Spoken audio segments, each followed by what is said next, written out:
All right. Hopefully this works. Hey everyone. So, welcome back to the channel. I am alive after a lot of about 3 weeks without posting. Pause. This Pause time, everything. Pause everything. okay. Why? I need for some reason the I don't know if it's making it look weird, but like is having my camera focus over here look make it look weird? I'm looking at the camera. You look fine. So don't It looks worry. fine. This Okay, is I'm sorry. Paul. This is Paul, everybody. He's our guest today. We're going to be talking to him. I know I haven't posted in a while, but that's just because, I got married, went to the honeymoon and everything. But here's Paul, one of my best friends. And he is an expert in the idea or he has a channel actually now. He's an expert on LGBTQ issues, I will say, personally, Awesome. even though he doesn't think he doesn't think he is. I think he's pretty smart and he has great content. So go follow him. So today we're going to be talking about just the idea of passion, and this is kind of like something that I'll be doing in the channel from time to time. I'll be bringing in guests to talk about their passions, their projects, their difficulties, and how life is. Just to talk about, and we'll wave it in within the digital minimalism branding that, of course, I have. Um, but Paul, just tell us a little bit more about yourself. Go ahead, just tell us a little bit more. And what's your passion right now? What's your biggest passion? Um, so a little about myself. I'm a pastor of a sort. I'm gay and trying to do pastoring in a non-traditional way by trying to make Christians aware of LGBT issues and how to navigate those issues in a more graceful, tactful, and a more intelligent kind of way. Hmm. So a lot of what I do as a pastor is inform Christians on how to engage those kinds of issues. That's Hmm. that's my that's my life project, I guess. Right. And tell me, like, so we're friends. We went to school together, and undergrad we went to actually even our masters together. But I'd like to know a little bit more about how did you come to this kind of dream that you have now? Yeah, that really started. I would say probably because me accepting the fact that I'm gay and considering how all that would affect my employment, my living, my life in general.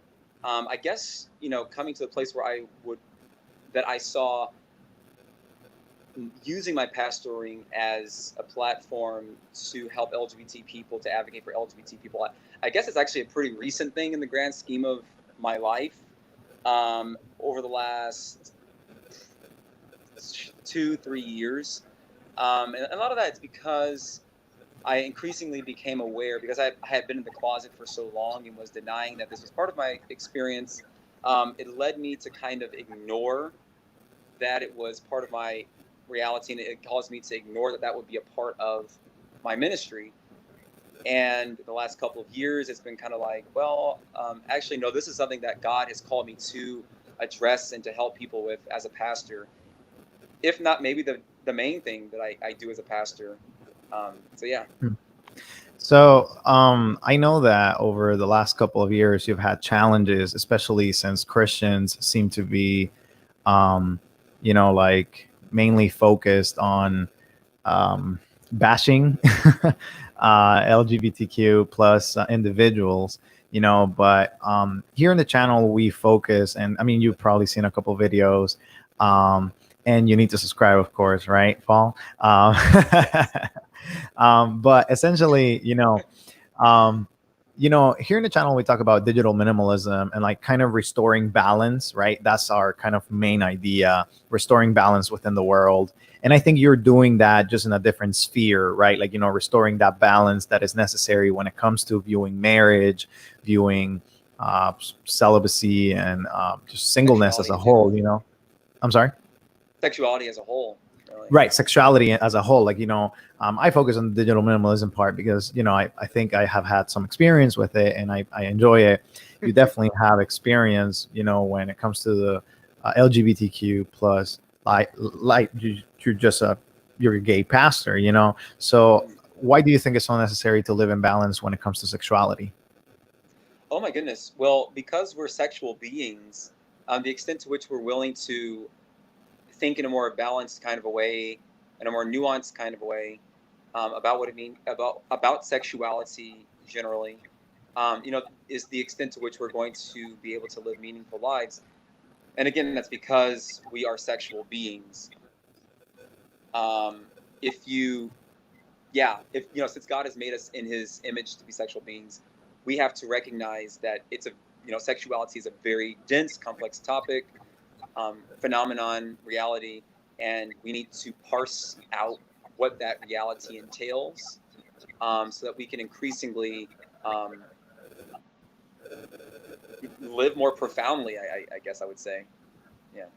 So and you Okay. have to be, So yeah, let me push you into that because there is a lot of people that kind of like to stay in the status quo, and when it comes to the digital lifestyle, right, a lot of people, they're like, well, we have these um we have Facebook, Instagram, Twitter, all of these platforms, and they're helpful, they're great, they have been established for so long. And when I talk to people, usually we have that conversation, and it's difficult for them to understand why there is a need for a change, right? Like, people think, oh, there's no need for a change, I'm happy with where I am, right? And that's the status quo. I'm pretty sure that the status quo uh, for sexuality has been it's longer than the status quo for the digital lifestyle. Digital lifestyle is kind of like very recent, but the status quo for sexuality has been going on for years, ages, at this point.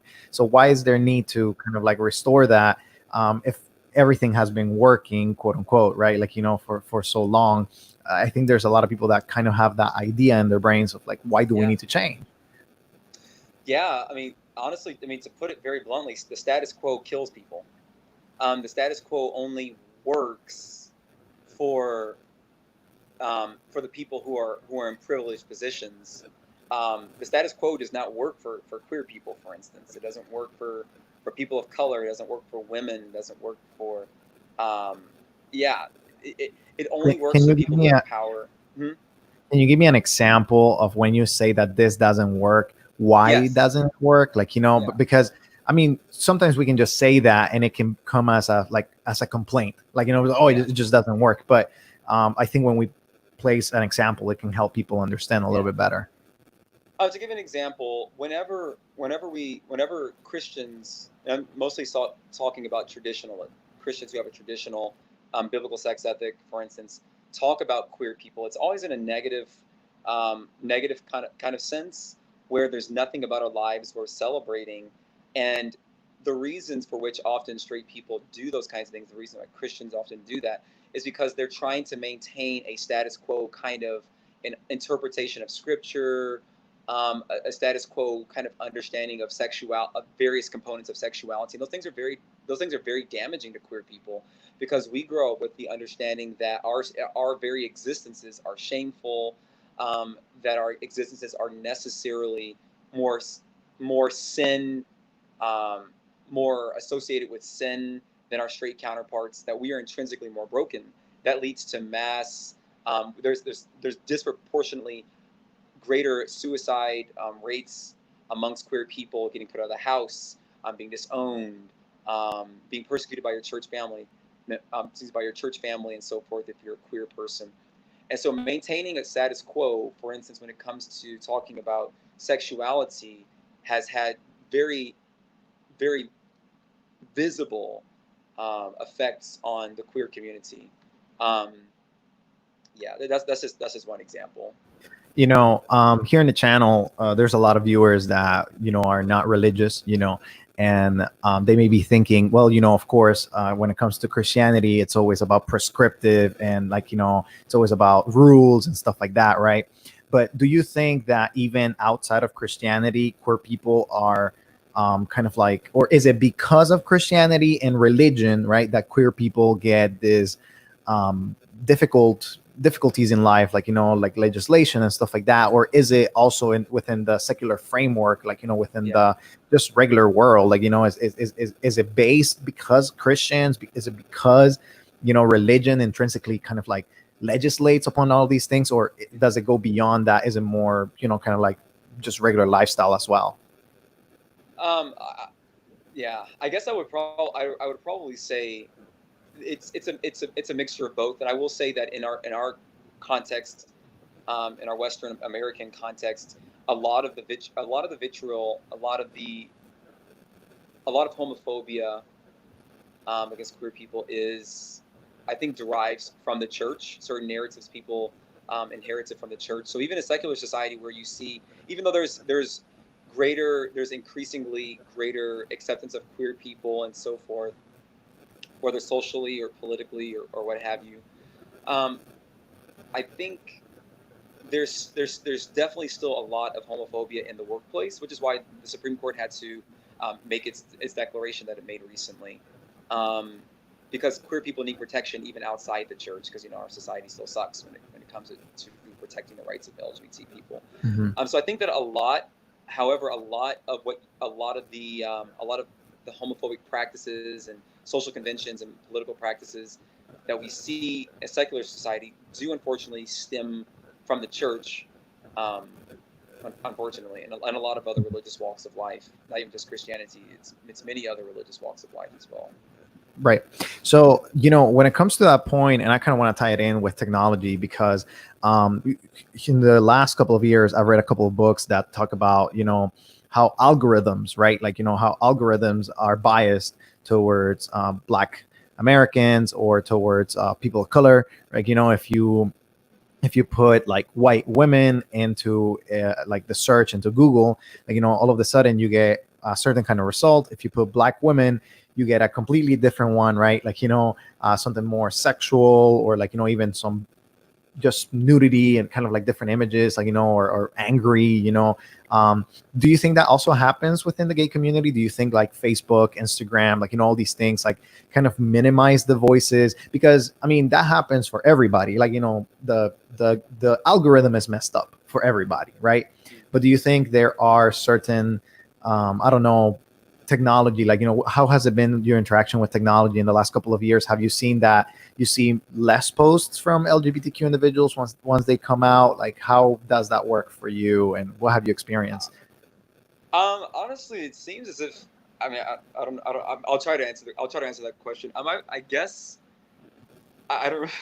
I don't know much about algorithms, but I guess I would maybe say, um, definitely queer people and their allies um, have been able to use social media and other types of media very effectively to get various messages across. And I think that there's been a lot. It's been very productive, and I think also there have been a lot of other instances in which people have used some of the things that they put out. Um, they've used those things negatively. Those things have become Mhm. associated with negative um, things or what have you. So I guess it really just depends. I really couldn't tell you, but I'm grateful that we do have social media, because it's actually been a way of promulgating what needs to be said, sharing our lives, because people won't often necessarily read a book or read anything. You won't necessarily go out to meet LGBT people to learn about our experiences. But often people might listen to something on YouTube, or they might look at something on Facebook. Um, they might also look at, and it might change their mind and make them more gracious or more willing to listen. Mhm. It also might do the opposite. So honestly, I think it's up to the intention and the desire and the willingness of the viewer. Mm-hmm. Okay, so do you you're kind of like talking about that there has been a positive aspect when it comes to social media, digital life for the LGBTQ folk, because I guess you're empowered to, to be in that space and to help people, right? In that space, and to communicate or create groups of support, like, things of that nature. Have you experienced negative effects of technology, like, just in general, not necessarily against LGBTQ people, but as a person, like, what are some of those negative things that you have seen, and how does that intersect, I guess? Oh yeah. Well, just recently having conversations with a lot of church people, trying to help them consider other points of view when it comes to talking about queer people. Often people, like Facebook, for instance, you'll post something, to get a conversation started, and despite maybe your best efforts to make it clear or at least provocative, and then try to clear it up and engage a dialogue there. Often people, you can't really sometimes on when you're using technology or social media, you can't really hear people's voices. You can't really see their expressions. You can't sense their heart in the conversation, um, what their concerns are, what they're trying to get across. And so sometimes it's really hard to just get your voice across. It's really hard to engage through a medium. The best conversations are definitely had one-on-one. But definitely when it comes to technology, we need those times because, we can't wait around to have one-on-one conversations with everyone. Sometimes you need to mass produce something. And so I guess that's a case in which it would be positive. Hmm. But yeah, I think the negative, probably the greatest negative um, is not being understood, because there's like a middleman between me and you. So that's probably one limitation I would probably say. That's really interesting that you mentioned that. Like, I mean, it's been maybe about 4 or 5 months now, since 4 months, I think, since I left, since I deleted Facebook completely. And, I mean, I'm not going back. It feels, I mean, I do miss like that kind of interaction. Because Melissa still has Facebook, and she tells me like, "Oh, look at this picture, or look at this, or whatever," right? And I'm like, "Okay, that's cool, that's fine." But I think that there's so much, like you said, it can be you can be misunderstood. There's like a middle person, like, and there's no mediation. But I mean, it's Yeah. positive that you at least have the conversations, right? Like, it's positive that you're at least able Yes. to put it in front of somebody, right? Yeah. Now, I want to kind of like, let's go back into like kind of like maybe a little bit of the LGBTQ conversation. And um, do you think that there's a space for, you as a creator? I mean, you just started a channel, like, and you have this passion, but you have drawbacks.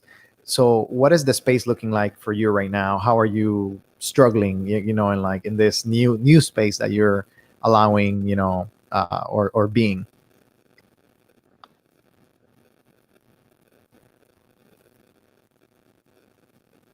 Okay, so I think you there, Paul? Greatest. Yeah, I'm here. I can. Uh, Jose. Yeah, I'm here. Can you hear me? Okay. Yeah, I can hear you. I can see you too. I think probably the greatest difficulty that I'll have is just the fact that I'm not that tech savvy, so I'm still like figuring things out. And because again, the medium between that person and me, sometimes I think if the medium doesn't look attractive enough or appear desirable enough, even if the content is really good, um, it might the aesthetic like if it's not aesthetically pleasing enough, they might not be drawn to it and they might miss that conversation. But then again, often people aren't having the conversations without technology anyways, and so I think probably the greatest difficulty I have right now is just like dealing with the aesthetics that have to be navigated when it comes to using technology for these kinds of conversations. um, Mhm. but yeah, those can be overcome with more knowledge, honestly. Right. Like, and as you go in time, like, I mean, I'm not perfect. We're literally having something. I'm still in an very empty room, and I'm still trying to find out, like, how everything works. But something that I kind of like, I have seen, and that you share with me maybe a couple days, maybe a week ago now, is how, like, in your context, when it comes to religious, like, you feel like there's that religious push to suppress the voice, like, and there is also, this can also, I mean, I've also experienced it, especially when I try to tell somebody of the benefits of, leaving, or, leaving social media altogether. Like, there's this push, there's this like barrier, right? Like, how are you planning to get over it? Because you're trying to speak to the audience, right? Like, you're trying to speak to an audience that does not want to listen to you. Like, what's your strategy? And like, how do you keep that balance between like not offending too much, but also like calling people's attention? Bro, that's the trick. Actually, I was having a really cool conversation with someone we went to seminary with, um, and it was just this morning about like talk about language and so forth, because he understood and like pretty much harmonizes with everything I was saying. But he was like, we need to find a way to like say it in such a way that it pricks, but also like it's a prick so much that it pushes them away. So I don't know. That's just it'll be something that I'll have to figure out as time goes on. I don't know if I could give an answer. It's more of, I think a lot of it will come like, I think a lot of it will come from me assessing like what kind of attitude do I have? What kind of way am I trying to have this conversation? Am I having it from a place of seeking to educate and uplift, or am I holding it from a place of being vindictive or harsh or what have you? I think a lot of it will have to do with my attitude. Um, yeah, just being aware of my attitude when it comes to these conversations. So, when it comes to especially the topics that you're trying to navigate through, they're very sensitive topics. Like, they always kind of like tell uh, us as people, like, as people, they usually tell us topics that you don't talk about: politics, religion, sexuality, right? Those are topics that usually you don't hear quite often. You don't want to hear often. People kind of like shy away from them because they can get very divisive right away, right? But what is the value in having these conversations? What is the value in like finding, true kind of connection with other people? And how can we do it not only in, this space, like, live streaming or doing stuff like that, but how can we do it more like generally, just in kind of like real world? The value of talking about LGBT matters, or just matters in general that are controversial, is people want to be authentic. I think that we want to be authentic.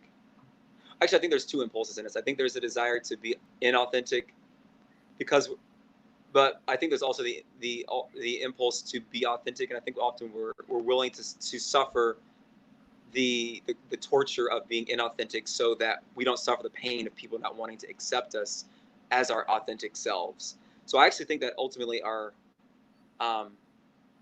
contra Nietzsche, I think that humans actually desire to be authentic. We're just afraid of people not reciprocating it or caring about our authenticity. And I think that we ought to have conversations that are really difficult because we want to know each other. We want to know each other. We want to be known. We like we don't want to just have the surface level understandings of each other. We desire to know and to be known.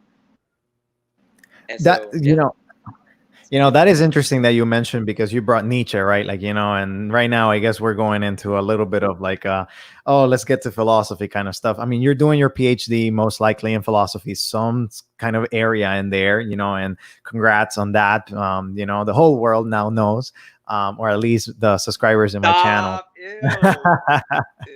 But either way, like, when it comes to Nietzsche, right? Like, you're saying that contra Nietzsche, like, people desire to be authentic instead of just like kind of like let it be, or inauthentic in order for survival. Because Nietzsche kind of postulates, like, I mean, there's this idea that there's nothingness, like, there's not, and this is kind of like a surface reading, right? Like, we're not going very deep, but, he postulates that life is, to a certain degree, there are certain parts of life that are meaningless. And I think definitely that comes from a little bit of his life experience, and I mean, definitely things that he experienced during his lifetime. But he also says that we have this desire to conquer, and to kind of like supersede other people. And, I don't know if what you're saying, that, that we desire to be known and we want to be known. But when I see like the digital world, everybody's kind of fake, like there's like only presenting a certain side of reality, and when it comes to different platforms, they function for different things. Like Facebook, most people post very like, happy pictures or status changes, right? Instagram is kind of like an everyday Yeah. um and on Instagram you publish stories and you have this amazing kind of like compilation of very funny things. TikTok is all about like, the latest trends and everything. And I think YouTube is one of, TikTok is just pure cynicism. Like it's like Gen Z's cynicism. It's really funny. Sorry. right. No, that's fine. Great commentary. I don't have TikTok, so I haven't, I used to, I can only They're see, so or I can dark. only Like tell what in the for world? what I see. But, something that you're saying that human beings desire to be known and desire to be kind of like have that connection. But what I see in social media is something completely different. People don't want to have that connection. So why are you choosing to have a channel in order to have this connection with an audience? Why not just do it in the real world? What are the benefits, after all? Yeah. I think I would probably say, like, I guess I don't make a distinction between the digital world and the real world. I try my best not to present something about myself that's not true.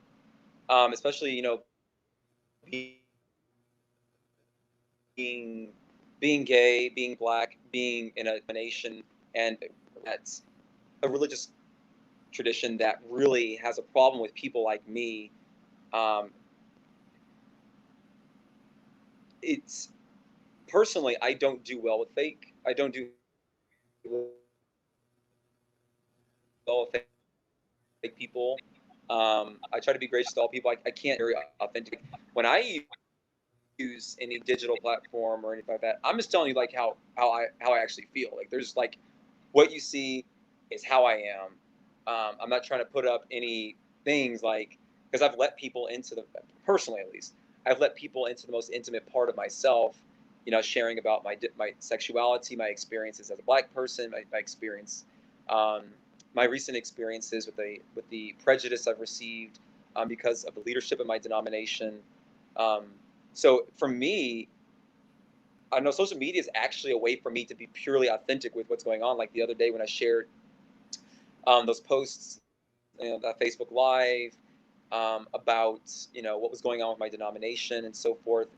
That was a moment for me to be, like, purely authentic. Actually, my mom had to convince me, like, because I didn't want to do that, because I didn't want to come off as being, like, trendy or anything like that. I was kind of like, and I also didn't, want, I didn't want to unnecessarily stir things up. But she was like, no, you need to do this because, X, Y, and Z. And so I actually did it out of a place of, like, like, okay, yeah, this really does need to be done. Like, it wasn't like something like I was looking forward to, like, yes, I need to do this so I can get all these likes or whatever. It was like, no, I need to do this because, even though it causes me great discomfort to not have something planned out to say, I just did it because I felt like it needed to be said, and it needed to be said right then. So I think actually in a certain way, social media definitely can be used, to present our true selves. Again, I think it's more of a matter of what kind of attitude do you have? Like, what kind of a place are you coming from in yourself? Are you wanting to come from a place where you really desire to know and to be known, or are you, coming from a place of desiring to be known in a certain kind of way? Hmm. Mm. Now that you mentioned that, I think that it makes it clear to me that, there's a lot of people that want to do that, and I remember, I guess, the different thing, the difficult thing with social media is that there is a very nice, group of people. There's a very healthy number of people that want to do what you're saying. They want to be authentic. They want to share their truth, right? And they want to be real in life. But there is this overwhelming, like, amount of just fakeness and accounts and, people that are not contributing. And I guess that's personally what turned me off, I guess. Like, that's personally what kind of like made me not feel that I wanted to be part of the social media world.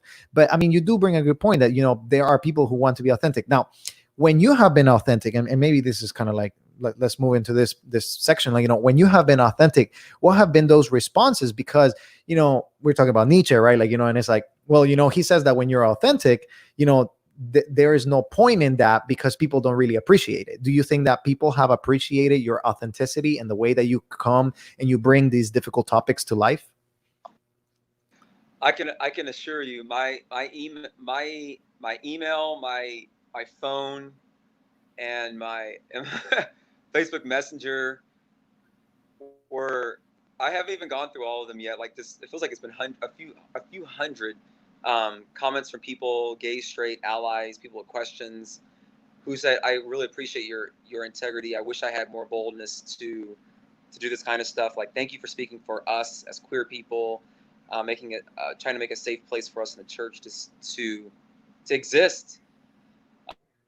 Queer, straight allies who've been like, "Yo, thank you for what you're doing. We support you. We'll be there for you. Thank you for being authentic."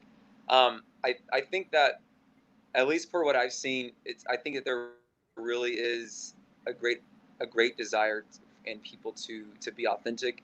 They just often might need some people to be truly themselves, and then people will be encouraged. They will themselves be encouraged to be themselves. Hmm. So yeah, I think, I honestly just think that people desire to be. Also, Nietzsche was just very pessimistic. I wonder if he was gay. Sometimes I wonder if like Nietzsche was gay, and like he was just like he wanted to be with somebody, but like he was just like, yo, I can't because it's not socially acceptable. And so like he went on this vitriolic. I don't know, but Well, he did. I mean, this is really interesting that you but point on that anyway, because it's really interesting that you point that because Nietzsche did have a marriage, quote unquote, and he did not want to have sex. He actually did not want to have sex with the woman, and the woman was supposed to. I mean, the woman that he was married to said the same thing, like that she wasn't going to have sex, but she ended up having sex, and Nietzsche kind of like didn't, right? So it's kind of interesting. I mean, I don't know. right, I mean, at the time, is this is the early 1900s, late 1800s, right? Like, maybe. I mean, I don't know. Maybe he was queer. I mean, he definitely has a yeah, lot of different ideas. Um, I mean, he has a lot of different ideas and a lot of different points. I mean, they're so important. But I mean, I don't want to make it about Nietzsche, but but like just to that point, just to that point, you're in a very different kind of like position, right? Like, when it comes to your understanding of sexuality and when it comes to your understanding about just like your ethic, like your sexual ethic. When it comes to religious people, right? Like, they have different sides, like, when it comes to supporting or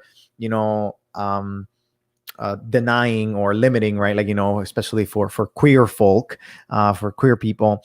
And my question is, you're celibate, you're celibate, and that's kind of like interesting because you're kind of in the middle, right? Like, you're like, I am gay, you affirm that you're gay, but you're also decided to be celibate. And I'm kind of wondering, if you can share, why did you decide that, or how do you arrive to that conclusion in your personal journey? yeah. Um, oh wow, okay. So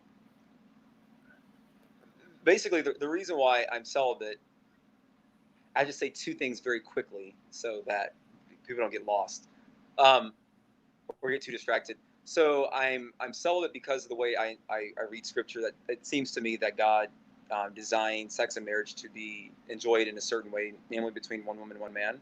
However, because I've come to understand sexuality in its in a more broad kind of a way, um, and I've come to understand being gay, and being straight in a broader sense. Even though I'm celibate, I very much celebrate the fact that I'm gay. Um, I go to pride parades. I've led an LGBT support group at my university.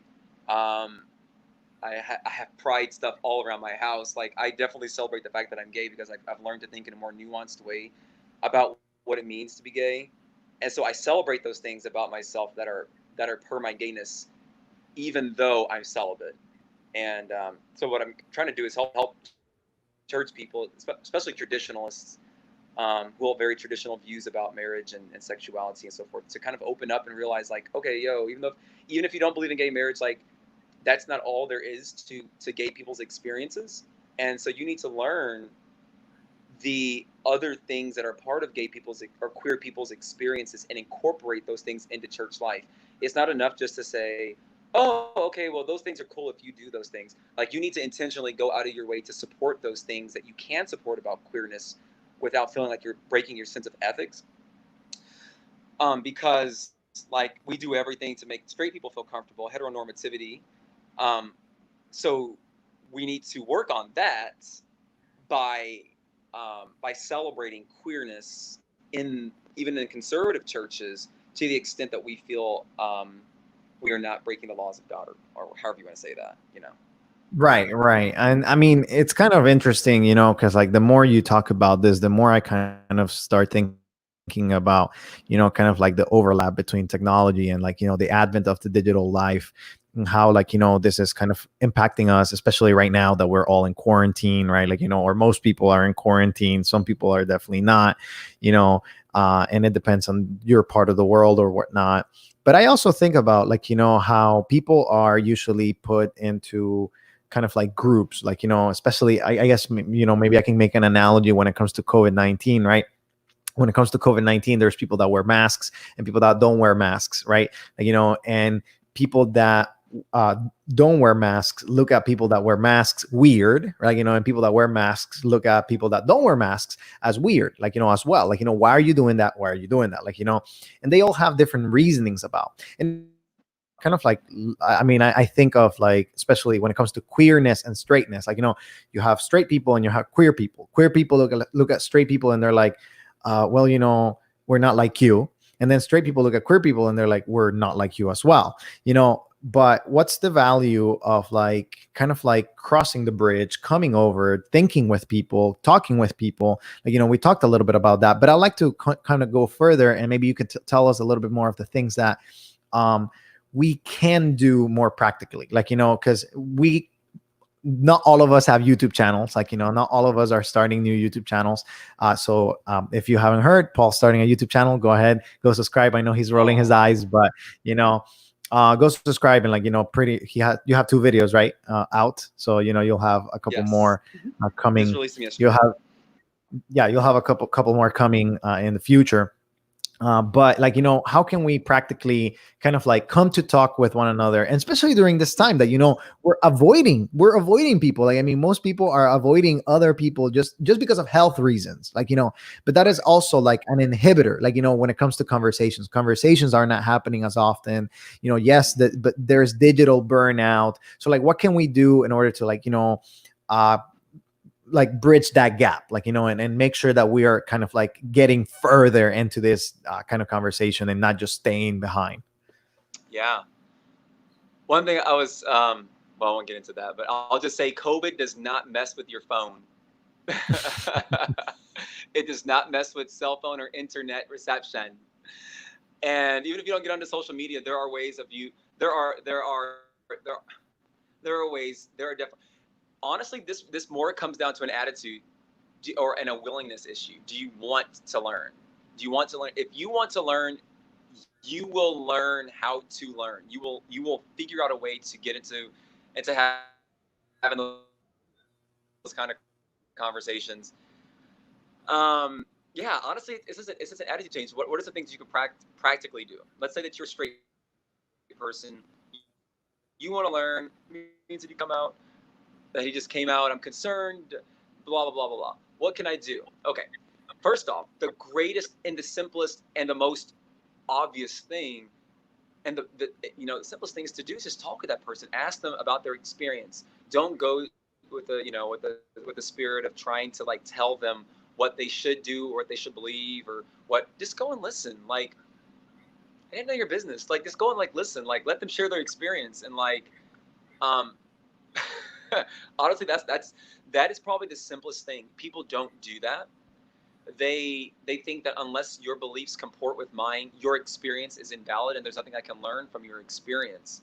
Furthermore, people think that, they're able to know fully about your experience even though it's not part of their experience. Like, there's so many straight people who have spoken down to me like as if they know about being gay, as if I don't, and as if they know about being gay in a way that I know about being gay. It's like, you're straight. How could you possibly know? I think this, like, honestly, coming into a conversation with a huge dose of humility and not assuming that you know something, just because you've heard about it, something from CNN or Fox or MSNBC or whatever. Um, just don't assume. Just literally go and talk with somebody. I promise you, nothing bad is going to happen if you go and talk with somebody. Nothing. Even if you end up, even if you think that you are going to come away from the conversation disagreeing, just listen. That is honestly the most practical advice I can ever give someone on this matter. Because until you're willing to listen, all the other steps of all the other specific things that you can do are going to be like kind of whatever, they're going to be, whatever, because you haven't done the most basic and essential thing of just learning to listen to people's experience. Until you're willing to listen to someone's experience, I think that you're setting yourself up to necessarily invalidate anything that you could possibly ever learn from them. And so you're basically just setting yourself up to already know what you don't know. Right. And yeah, it's basically go You and know, listen. Just go and listen. well, it's kind of interesting that you say that, because something that I think that really happens often is that as human beings, and I'm trying to connect everything with technology just because the channel is about technology, right? Yeah. But something that happens as Good job, human by the beings way. I is like that it. just something that happens as human beings is that we come with our bias, like and I see this very often. I definitely see this often with my group of friends, and especially with people that are not willing to try different technologies, right? And especially this comes around, there's this camp, like you either have an Android or you have an iPhone, right? Like and iPhone people don't want to switch to Android, and Android people don't want to switch to iPhone. Why And I would know we you though? Why? yeah. With the green text, Right, like why but would it is, we? but that is the mentality, I think, that you're trying to kind of like eradicate. That mentality that, like, Right. why should I listen to somebody if Right. I don't have to listen to somebody, because I know better. Like I know that I don't want to listen to this person. I don't want to listen to that person because I, an iPhone user, right? Like and I never had an Android. Like I know that Android is worst. Like and that's kind of like what you're saying. Like as a straight person, sometimes you've received comments that is like, I know gay people are wrong, even though I'm straight. Like even though I myself, I'm not gay, I can speak into your life, even though I have zero experience. And you're telling us that coming alongside and like kind of like talking with people is kind of like the first step, right? Yeah. um but I think that maybe that's not enough sometimes. Like how can we like make sure that, because people come with bias and they don't want to learn, like like sometimes people don't want to learn.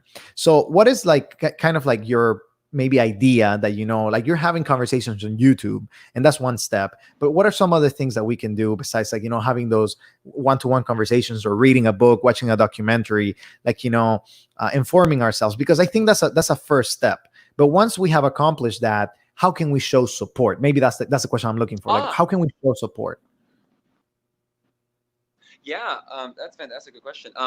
Now, once if you have gone through like listening and you've come to a place where maybe like if you're a straight person, you're an ally, or at least you're further along where you're able to understand like, okay, we really need to do something. I'm not sure if I'm on board with everything or self concerns, but like I see enough of a problem that I know something needs to be done. I mean, there are things you can do, like write a letter to, um, on behalf of queer people to whatever governmental body might be, sign a petition, that in support of LGBT people, or whatever there might be. Like, look for things that are happening in the social and political worlds that you can support. Maybe if you are a part of a certain religious institution, or some kind of a religious body, and you see that LGBT people are being taken advantage of, um, even in some of the most liberal of bodies, like LGBT people are being mistreated. So don't expect this because you're part of a more liberal leaning body that they're not being mistreated. Like, if you're part of one of those kinds of institutions, like, just speak up, use your voice, speak up, vote a certain way. There's so many things to do. Just live your life according to what you've just learned.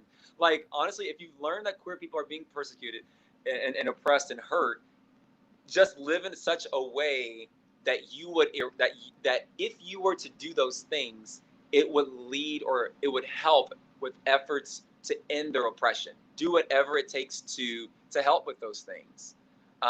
It's basically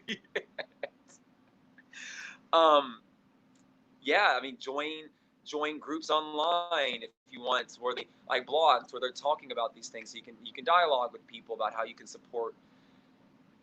Honestly, once you've accepted the fact that queer people are being oppressed, and that, yes, because we're human, we deserve to be protected, then it will honestly open up your mind. You will become very creative in supporting us. By the way, it is not sufficient just to say I am no longer a bigot, or I am no longer prejudiced against queer people. That's not satisfactory. you have to be anti-homophobia, anti-queer phobia, and that requires you to take certain steps. Um, and just do something. Like do something, whatever it is. If it's inviting queer people into your house, going to to have lunch so they can share their experiences every week, or if you, I mean, there are so many things that you can do. If you know of a queer person who's been kicked out of their house or that has been disowned by their family, I know several queer people who were, their family said, if you keep dating somebody, yo, we're gonna cut you off, your college fund off, so forth. Maybe help put that person through school or whatever. There's so many things you can do, but once you have the realization that queer people are being oppressed, we should not be oppressed, and that it's not sufficient for you to just say I'm not homophobe. Once you realize that it's not sufficient just to say that, but you actually have to take actions to combat it, you will find a way. You will find a way to help queer people practically. Yeah, that's And good, Paul. only you know your life circumstance and what resources are available to you, what people are around you who need help. And so I leave it up to the discretion of that person. But once you realize you have to be anti-homophobia and pro-LGBT people, once you figure that out, like I think that's like 90% of the battle. Right, and I think getting there is one of the toughest parts. Like, especially, as you mentioned, being in a religious community, that can be very difficult because you have certain teachings and they have been ingrained for years and years and years. And to come even to consider different Yes. teachings is difficult, as we have seen, especially you and I know about a book club, right? Like, it's difficult to kind of like come to just Shade. accept that The there is different shade. ideas that Wow. well, it's difficult to accept that there's different ideas out there, and you don't have to agree with all of them to in order to listen to them. Because I think that's the first Yeah. step. Like, listen to the ideas, even if you disagree, and then you may find some commonality, and then you may come closer to what you actually want, which is like, understand, accept, or reject. If you want to reject altogether, at least you're informed and you know why you want to reject it. You have listened to all the Exactly. arguments. So I think that's part of the process. I'll ask you one last question, Paul, and like, this kind of deals with what do you see your future as? Like, with this passion that you have to share this message to educate people, what are you envisioning for the future, and what is something that you hope to do in the next I don't know, 2-3 years? Um, Without sounding super churchy, because I know this isn't a churchy podcast, I'm honestly just waiting to see what God is leading me to do. Um, right now, I'm just what I feel called in life by God to do is to be a voice for LGBT people in the church. I feel like that's one of the primary callings that God has given me. So I'm just doing whatever I can to advocate for LGBT people. I'm actually starting my doctoral studies. There's two reasons why I started my doctoral. I wanted to go do doctoral studies in philosophy. The first is because I love philosophy. I just love philosophy. It's just yes. I love it so much. Secondly, I want to be able to I want to contribute to my denominational community and my overall religious community, as Christianity, having deeper, more complex, more nuanced conversations about sexuality and about queerness.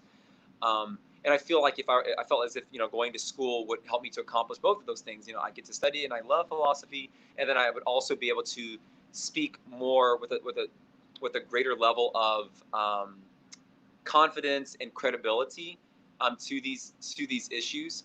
I don't even know what I want to do career wise. Honestly, it's not even my view right now, because I'm trying to learn more so I can share more. Um, to help my fellow queer sisters and brothers out, to make more allies, or to start more conversations, or you know, that's what I'm up to right now, and that's kind of why I'm doing this YouTube channel, tying it back into technology. There you go.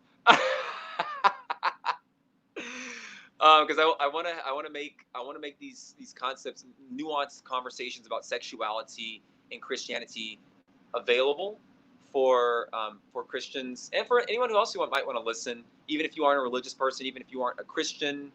Um, so that's kind of why I started this YouTube channel, and I'm learning, and Jose has been teaching me how to do things. Like, I wish you had told me a couple days earlier how to change the settings on the camera, but that's okay.